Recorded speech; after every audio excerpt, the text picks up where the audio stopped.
Lieutenant general عبد القیوم صاحب جی general صاحب kindly بتائیے گا کیا کہیں گے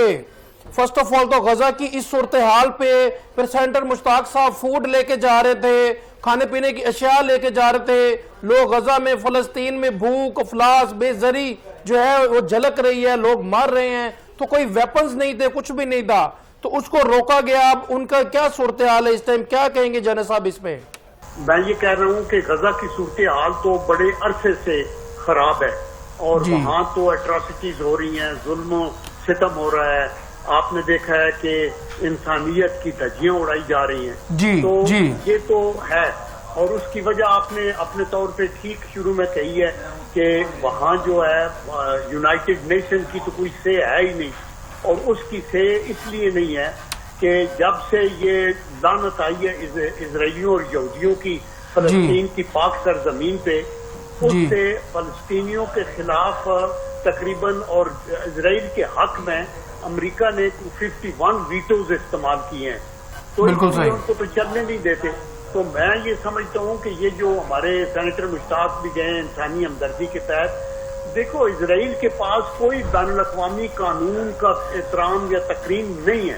آپ نے یہ دیکھا کہ انٹرنیشنل کورٹ آف جسٹس نے ان کو یہ کہا کہ جی آپ یہ جو ہے یہ وار کرمنل ہے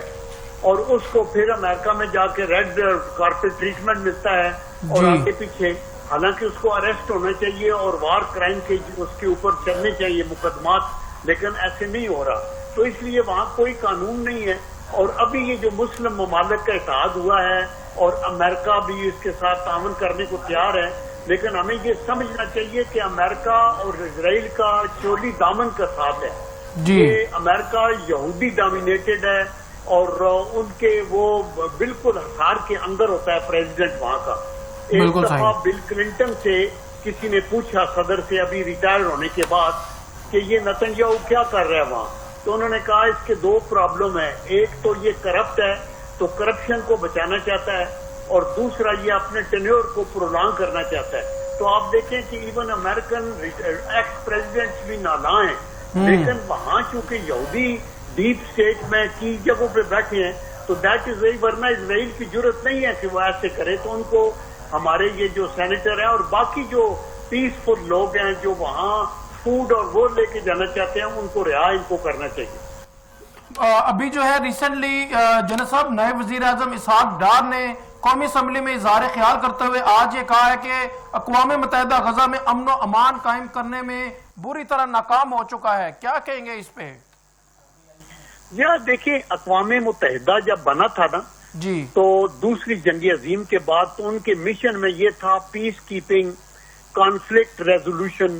ہیومن رائٹس کا وہ رائٹ آف سیلف ڈٹرمینیشن تو یہ سارے مسائل میں ناکام اس لیے ہوا ہے کہ ساتھ سیکیورٹی کونسل بنا دی گئی اور یہ ڈیموکریٹک ادارہ نہیں رہا یہ اتھارٹیرین ادارہ بن گیا اور ایک بندہ اگر سیکیورٹی کونسل میں 25 میں سے 24 لوگوں نے کہا ہے کہ غزہ میں سیز فائر ہونی چاہیے اور قتل و غارت بند ہونا چاہیے تو ایک امریکہ نے ویٹو کر دیا تو وہ ختم ہو گیا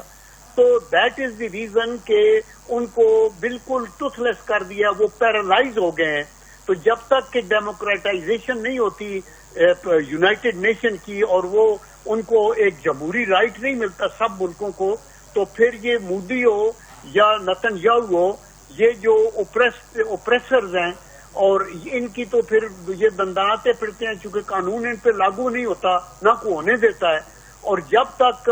پیلسٹینین کا آفیشلی ریکگنائز نہیں ہوتے یونائٹڈ نیشن پہ لیول پہ تو اس وقت جب وہ ریکگنائز ہو جائیں تو پھر ان کے رائٹس بن جاتے ہیں ان کی ایئر اسپیس کو کوئی وائلیٹ نہیں کر سکتا ان کی ٹیریٹوریل انٹیگریٹی ہوتی ہے اور ان کے ساتھ کو زیادتی کرے تو وہ انٹرنیشنل کورٹ آف جسٹس میں جا سکتے ہیں ابھی تو 161 ممالک نے فلسطینی ریاست کو قبول بھی کیا ہوا ہے تو ایون دین چونکہ یو این او میں قبولیت نہیں ہے اور وہ ہونے نہیں دیتے تو دیٹ از دی ریزن کہ ابھی وہ اس حال کے اندر ہیں یہ اس صدی کا نہیں بلکہ اس ملینیم کا بہت بڑی اٹراسٹیز ہوئی ہیں جس کے اندر بچے ذبح ہوئے ہیں اور بے سہارا لوگوں کو مارا گیا ہے اور ابھی ان کو جو ہے وہ ترس رہے ہیں خوراک کو بھی تو اگر بین الاقوامی ضمیر جو ہے وہ خابیدہ رہا عرب کنٹریز آگے نہیں آئے تو ابھی جب یہ کوئی ایک معاہدہ ہو رہا ہے تو اللہ تعالیٰ کرے اس میں کامیابی ہو. اسحاق ڈار صاحب نے بھی اور پرائم منسٹر نے بھی اور ہمارے جو فیلڈ مارشل آصم منیر صاحب نے ان تینوں کی ایفرٹ کے ساتھ ایک معاہدہ ہو گیا. سعودی عربیہ کے ساتھ ایک امریکہ سے ریپروچما ہو گیا. تو ہماری ایفرٹ یہی ہے کہ کسی نہ طریقے سے سیز فائر ہو. نمبر 1. نمبر 2 ان کو خوراک پہنچائی جائے. نمبر 3 اسرائیلیوں کی وہاں سے ڈی انڈکشن ہو. اور نمبر 4 پھر جو ہے پیلسٹائن کو ایک الگ ریاست کا ایک درجہ ملے تاکہ پھر وہ اپنے مسائل کو اپنے الیکشنز کرائیں اور خود حل کر سکے. تو یہی پاکستان کا سٹانس ہے اور انشاءاللہ آپ دیکھیں گے کہ with the passage of time اللہ کرے گا ان میں کامیابی ہوگی.